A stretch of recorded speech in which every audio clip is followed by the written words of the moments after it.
Leslie Winnick, Chief Strategy Officer at MCT, and also a very proud co-founder and board member of CapitalW. And it is my great pleasure to be sitting with Curtis Richins today, President and CEO of MCT, my friend as well, and also a very integral part of CapitalW's development and launch. So thank you for being here. Very happy to be here.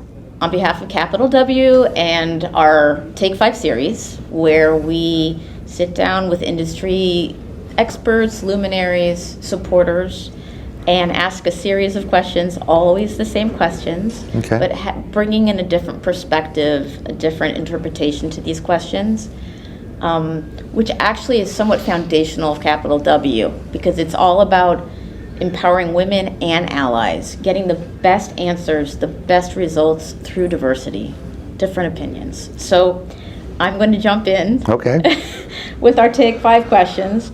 And the first one is pretty broad. Just could you please describe your journey to where you are today as CEO of Mortgage Capital Training? Sure.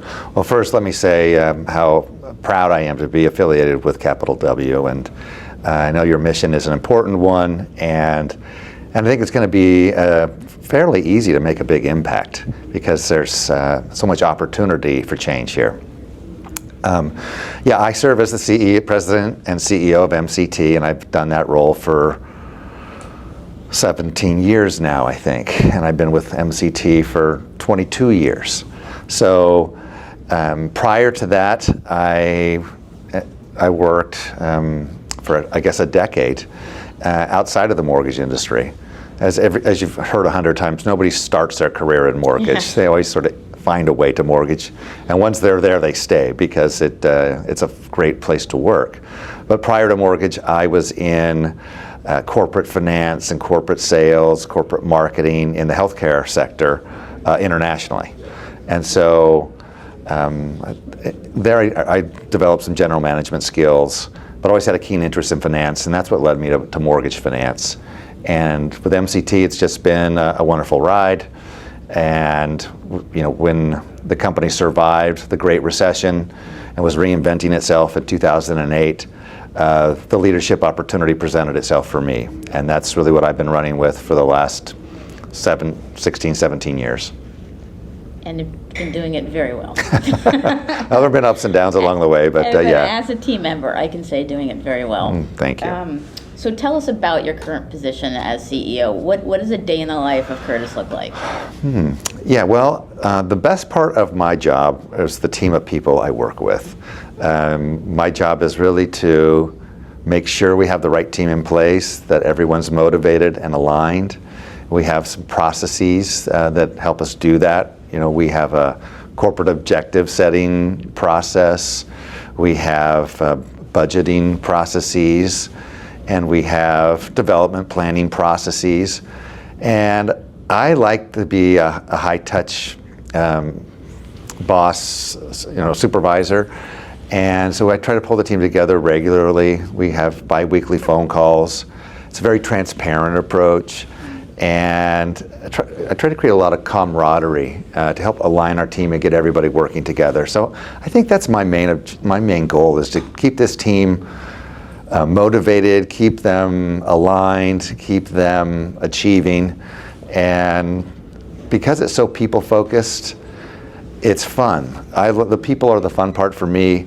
The subject matter expert part, I'm not in the trenches like I used to be. I don't know all the finer points of best execution or hedge durations like I used to. I've toggled over to managing people, and that's what motivates me. But don't sell yourself short. You're No, I've got some, I'm around this stuff every day, so yes. I understand what's going on in the mortgage capital markets, and I understand what's important to our customers, but if I'm given a choice to focus on subject matter expertise or people and motivating our team, I'm going to focus on the people. Yeah, and actually, very interesting what you said about setting objectives and the budgeting. There is motivating people. There is a swell of trends and drivers of change especially now, the last couple of years, impacting our industry. Mm-hmm. Those impact people's ability to perform, and they want certainty and they want objectives. Right. So from your seat in the ballpark, what do you think are the big trends affecting our industry right now, and in particular those that affect mortgage capital markets? Mm-hmm. Yeah, I think when I talk to our customers, what I hear most regularly are concerns about data. There's more and more data involved in our core business processes, and everybody wants more data. They want to make better informed decisions. But as you're collecting more data and analyzing more data, and this is personal financial data we're talking about in the mortgage capital market space, and it's sensitive data. And so all actors, be it buy side, sell side, consumer, everyone's worried about the data integrity and the risk of cyber attack. We've seen that. We've seen a lot of high-profile cyber attacks on mortgage companies in the last 18 months, and everyone's petrified about it because it can shut your business down immediately. There's a lot of costs associated with addressing the issues, potential ransomware situations. So, at MCT, we're taking it very seriously. We're doubling our efforts to ensure that we're up to date with all of our data security protocols. Can never guarantee that you won't be hacked, but I feel like this is a serious issue, certainly for our business right now, lots of other businesses as well, but yeah, cybersecurity is a huge issue, especially as people are pushing for more and more data, which makes sense to make better business decisions. But that's a huge issue right now.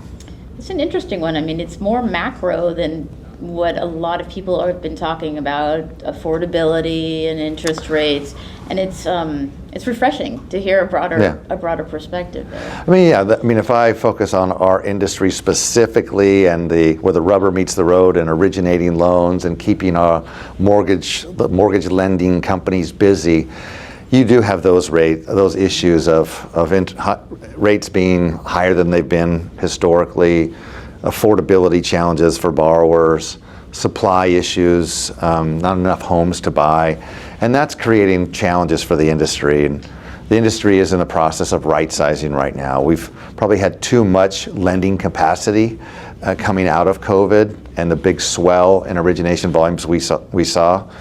We've gone from a $4 trillion origination market to less than half of that in 2023. So the industry is trying to find the right equilibrium for its resources, and it's a smaller industry today. So we've seen a lot of exits, we've seen a lot of consolidation, a lot of M&A, and that presents challenges for companies and continuity in employment, et cetera. So it's trying to find the right equilibrium now, and I think we're there. But there's been a lot of change and a lot of consolidation over the last 2 years. Well, and you just teed me up without knowing it, but it's a perfect segue to the next question is, if there's a younger person or a mid-career person and they want to enter a career in mortgage capital markets right now, it is a tight job market, but what advice would you give them to find the right role for them? Well, mortgage capital markets requires an attention to detail. It requires some fairly average, above average mathematical skills. And if I were a young person entering the mortgage industry and I wanted to get into capital markets, I would start in a role that exposes me to mortgage pricing. Ultimately, you need to understand how loans are valued. And there's lots of components to that. And one of the best ways that we've seen for people to start at MCT is an entry-level position on our lock desk. Lock desks are integral in how loans are priced. You get exposed to rate sheets. You get exposed to loan-level pricing adjusters. You start to observe why one loan price is different than another based on delivery date or state or type of loan. So those are fundamental skills for understanding mortgage capital markets. And we call that the front end. That's the borrower price. There's also the other end. Where do these loans, once they're manufactured, where do they get sold? What are investors willing to pay for them? What's an insurance company willing to pay for that loan? What is a large servicer willing to pay for that loan? That's really the other side where these loans end up. But in between,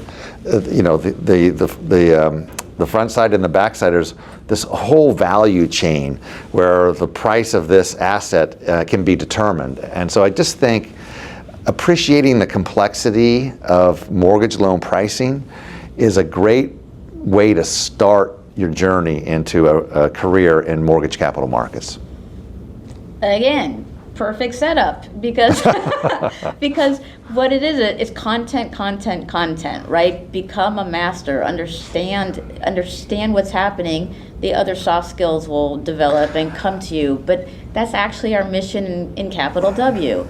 Give people confidence by knowing what they're talking about. Right? And then through that, you elevate your position in a company, get a job in a company. That's right. Master of subject matter expertise. Yeah, subject matter expertise. And there's so many facets to the business that there's literally 100 areas you could choose to focus on that are relevant to the mortgage value chain.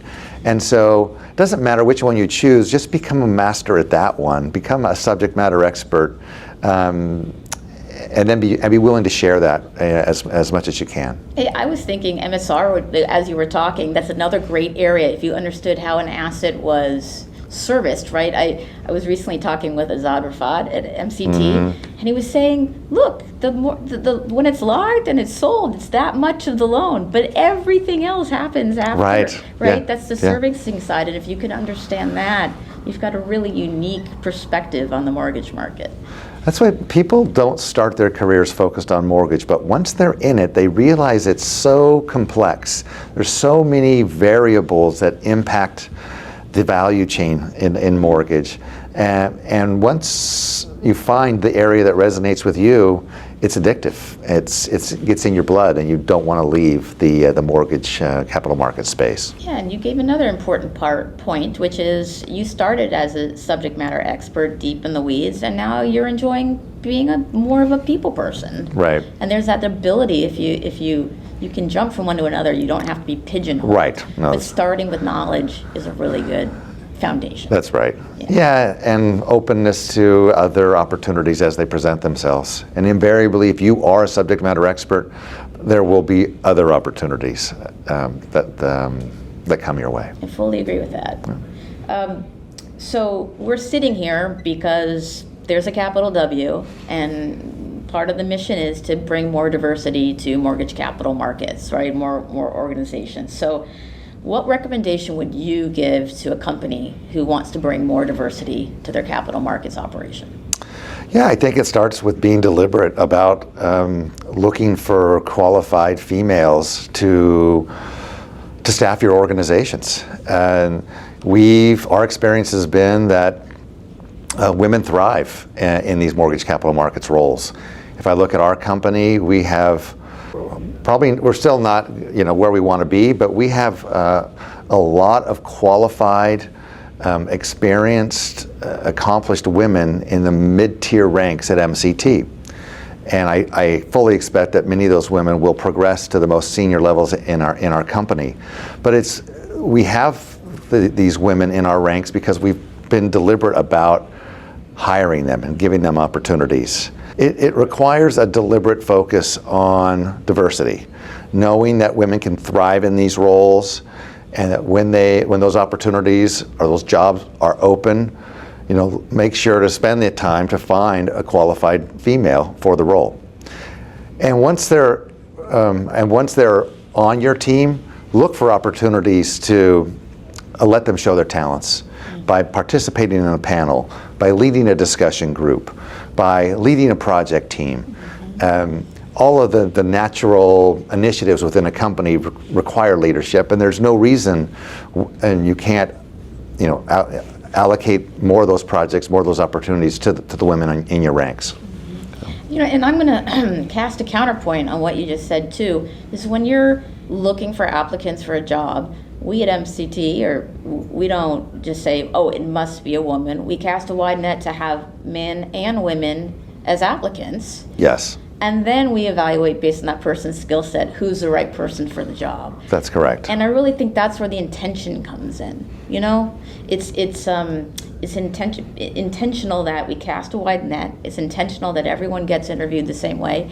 And it just so happens that in recent memory, women have been earning the roles over the male applicants that we've been interviewing. Yeah, that's right. No, women thrive in mortgage capital markets. Yeah. And I'm confident that we'll continue to have a balance in our new hiring activities, and we're going to choose the best candidates, but increasingly they're women. Yeah, great. Okay, so not that this wasn't fun, but we're at the point of our Fast 5 fun questions. Let's do it. So here we go. What is your favorite food? Steak tartare. Very specific. Steak tartare. Okay, that comes from your time living in Europe. Yeah, I never thought I would like it like raw beef, but and I don't eat a lot of beef, but when I do, I prefer steak tartare. Fantastic. With Tabasco sauce. So. With Tabasco sauce. Okay, and what about hobbies or special interests? I don't have a specific one or two things that I'm, am in love with. I dabble in lots of different areas of interest, and my most recent area of interest is wine appreciation. I just built a wine cellar, I think, as you know, and I'm fascinated with learning more about wine, how I build this collection of wine. So I'm taking a master class right now on wine appreciation. James Suckling is an expert, a European-based expert, and so I'm fascinated with learning more about wine right now. You're going to learn a lot about Burgundies then. Suckling loves Burgundies. Yeah. Okay. Yes. What about a book, periodical, or podcast you'd recommend? Another area of interest of mine is mythology. Ever since I was a kid and exposed to mythology, it's resonated with me. I think it's the wonder and the fantasy aspects of it. And a book I read recently related to mythology was one called Circe. And Circe is a character in the Odyssey. When Odysseus is returning from the wars, his ship lands on the island where Circe has been banished. And it sort of changes your perspective on her as kind of an evil witch. There's actually the whole backstory to why she is the way she is.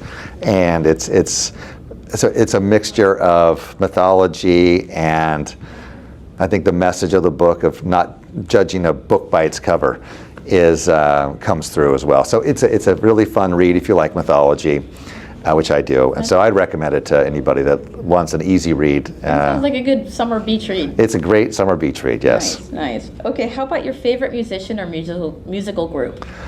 I grew up in the 80s, so I like rock and roll. I like hard rock and roll. I like AC/DC. I like Van Halen. So probably I like Aerosmith. Yes. So I probably would choose one of those three. If I had to choose one, it would be Van Halen. Van Halen. Yeah. David Lee Roth. David Lee Roth. Halen 2. No. Second track, Down the Night Away. Grew up in the 80s too. Did you? Yeah.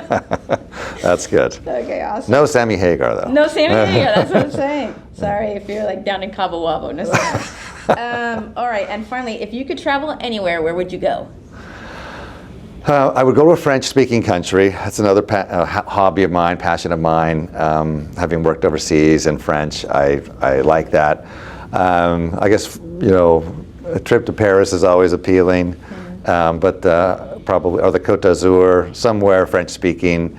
Even Morocco would be fabulous. So any of those would check the box for me. Well, if you want a little person in your luggage, I'd be happy to tag on. So that's it for the questions. But it's definitely not the end of our relationship between Mortgage Capital Trading and CapitalW. Thank you for being here. Thank you for sharing your energy. So thank you. We're so happy to be aligned with Capital W, very confident that you're going to achieve the objectives and change the balance of women in mortgage capital markets. Well, we're going to do that together. Absolutely. Okay. Thanks. Thank you.